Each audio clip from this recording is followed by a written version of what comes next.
यार अगर बस 5 मिनट और मिल जाते ना तो आज मुझे पूरे मार्क्स स्कोर करने से कोई भी नहीं रोक सकता था। यार सेक्शन सी में 4 क्वेश्चन करने थे, मुझे तो चौथा क्वेश्चन दिखा ही नहीं। यार बस आंसर फ्रेमिंग करते नहीं बना। मेरा ना तो पूरा टाइम एमसीक्यू में चला गया। जब लॉन्ग आंसर की बारी आई जब तक तो एग्जाम ही ओवर हो चुका था। यार ये ह्यूमैनिटीज के बच्चे कौन सी फसना पक्का है सीरीज की बात कर रहे हैं। आपको पता है ऐसे क्वेश्चन कौन पूछता है? वो क्लास 10th और 12th के बच्चे जिन्हें ये नहीं पता होता कि बोर्ड एग्जाम एक क्लास में 2 बार आता है। तो एक फाइनल वाला तो हम सबको पता है, लेकिन उससे पहले कि एक और बोर्ड एग्जाम कौन सा आ गया, जानेंगे आज की इस वीडियो में।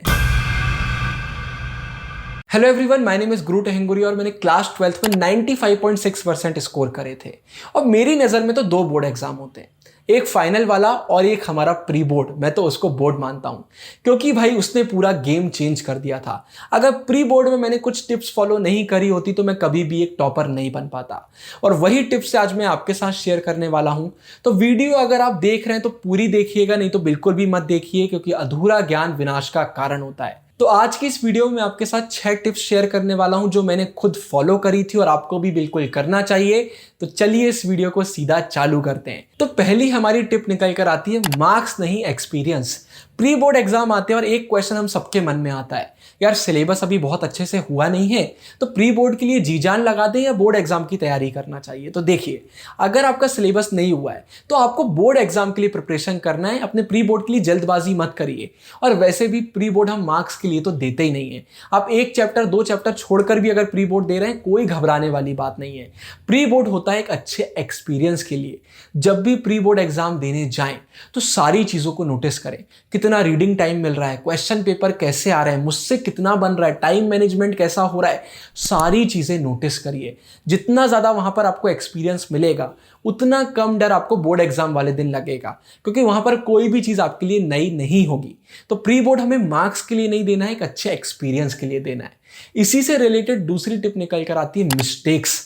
कितना अच्छा लगता है ना, जैसे एग्जाम ओवर होता है तो अपने दोस्तों के साथ डिस्कस कर रहे होते हैं, यार आज का पेपर तो अच्छा गया, बुरा गया, टाइम पूरा मिल गया या टाइम कम पड़ गया, पेपर कितना लेंदी था, ना जाने हम कितनी बातें कर रहे होते हैं। अपनी मिस्टेक्स उनको बता रहे होते हैं और हमने क्या अच्छा किया वो भी हम उनको बता रहे होते हैं। लेकिन इससे अच्छा जब होगा जब हम बताएं क्या कर रहे होंगे, जो भी हम मिस्टेक्स कर रहे हैं उन पर काम कर रहे होंगे। जैसे ही आप घर आए ना एग्जाम देकर, अपने प्री बोर्ड का एक कॉपी मेंटेन करिए, तुरंत उसमें लिखिए कि आज मेरा ये वाला पेपर था, इसमें ये प्रॉब्लम मैंने फेस करी। मुझसे टाइम मैनेजमेंट नहीं हुआ, मुझसे आंसर फ्रेमिंग नहीं हुई, मुझसे शॉर्ट आंसर तो बन गए लेकिन लॉन्ग मुझसे लिखते नहीं बन रहे थे, मुझे ये वाले सेक्शन में ज़्यादा टाइम लग गया, आखिरी में टाइम बचा तो मेरी राइटिंग इतनी खराब हो गई मुझे खुद ही समझ में नहीं आ रही थी। छोटी छोटी चीज़ें तक उसमें आप लिखिए और जैसे ही प्री बोर्ड आपके खत्म हो उस पर काम करना चालू कर दीजिए।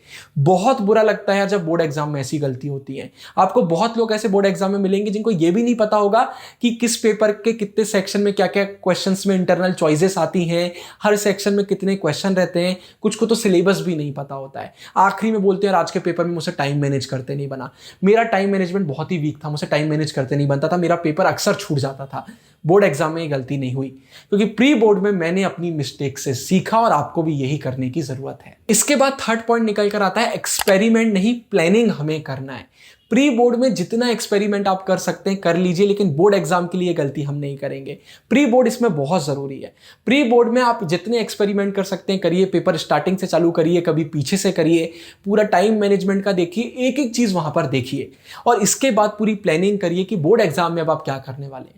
जब मैं बोर्ड एग्जाम देने जाता था तो मुझे सोचना नहीं पड़ता था ये पेपर मैं सामने से चालू करूंगा पीछे से करूंगा, किस क्वेश्चन में मुझे कितना टाइम देना है, सब कुछ मुझे पता होता था। एक एग्जाम्पल देता हूं, आपने प्री बोर्ड का एग्जाम दिया, आपको ऐसा लगा यार स्टार्टिंग में मैंने एमसीक्यू कर लिए, आखिरी में जब लॉन्ग आंसर की बारी आई तो टाइम कम बचा, मैं पैनिक करने लगा, मुझसे आंसर फ्रेमिंग नहीं बन पाई, मैं डर गया। तो ऐसे में क्या करना चाहिए, स्पीड स्लो है तो हम पेपर पीछे से चालू करेंगे। अगर आप एक ऐसे स्टूडेंट है जिसको आंसर फ्रेमिंग एकदम से नहीं हो पाती है तो ऐसे में हम क्या कर सकते हैं, पेपर जैसे ही स्टार्ट हो हम सारे क्वेश्चन बहुत अच्छे से पढ़ लें। तो जिन क्वेश्चन का आंसर हमको ना बन रहा हो वो हमारे दिमाग में कहीं ना कहीं चल रहा हो और जब हम उस क्वेश्चन पर आए तो दिमाग में थोड़ा बहुत आंसर फ्रेम हो गया हो।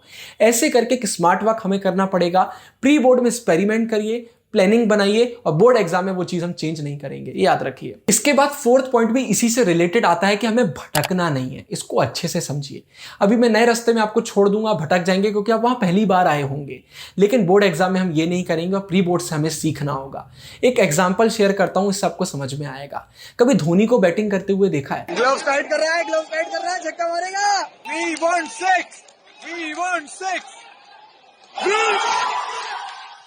छक्का मारने से ग्लव जरूर टाइट करता है। दुनिया भर में कोई भी डिबेटर देख लीजिए, कोई भी अपनी स्किल में जो एकदम परफेक्ट हो उसको देख लीजिए, उन लोगों का एक अलग स्टाइल होता है, वो किसी को कॉपी नहीं कर रहे होते और ये स्टाइल बनाना होता है। धोनी बिना ग्लव टाइट के भी छक्का मार सकता है, लेकिन एक हैबिट सी बना ली है। रीजन क्या है?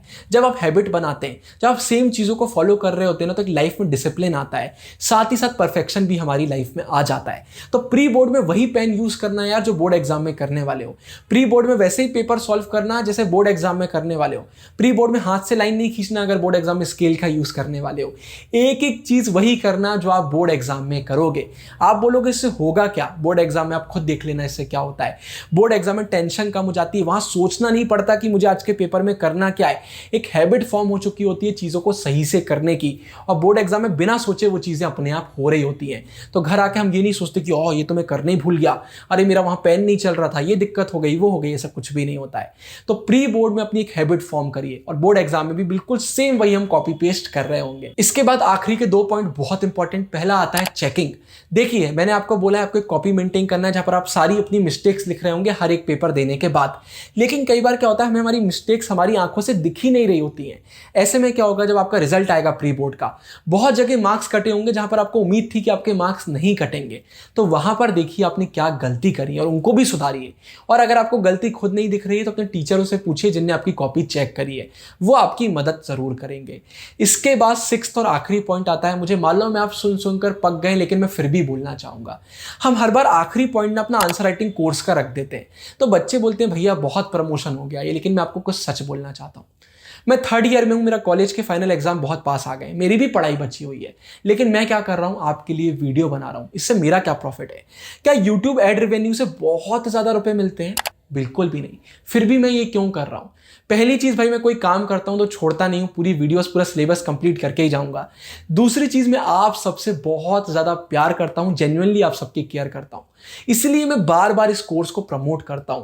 कुछ रीजन होगा कि मैंने इसको पेड क्यों रखा हुआ है। ये कोर्स ह्यूमैनिटीज के हर एक बच्चे के लिए बहुत ज्यादा इंपॉर्टेंट है। नहीं तो आप बोर्ड एग्जाम के बाद खुद बोलेंगे यार आंसर फ्रेमिंग में बहुत दिक्कत हो गई। सिर्फ और सिर्फ 99 रुपीज का है, तो मुझे ऐसा बिल्कुल भी नहीं लगता कि बच्चे इसको अफोर्ड नहीं कर पाएंगे। क्योंकि अगर आप ये वीडियो देख रहे हो तो आपने इंटरनेट के लिए भाई रिचार्ज करवाया होगा। यार हम पिज्जा खाने से पहले, मंचूरियन खाने से पहले नहीं सोचते, दोस्त के साथ पार्टी करने से पहले नहीं सोचते, कोर्स के लिए हम सोच रहे हैं। तो जो भी रीजन हो आप मुझे कमेंट सेक्शन में बताइएगा। ऊपर एंड स्क्रीन में कोर्स का ट्रेलर डाल रहा हूं, वो कोर्स आपको हमारी एप्लीकेशन में मिल जाएगा। हमारे नोट्स भी फ्री ऑफ कॉस्ट आपको हमारी एप्लीकेशन पर ही मिलेंगे। इस वीडियो के लिए इतना ही। जो भी टिप्स बताइए उनको फॉलो करिए, कमेंट करिए। साइनिंग ऑफ, गुरु टेहंगुरिया। बाय।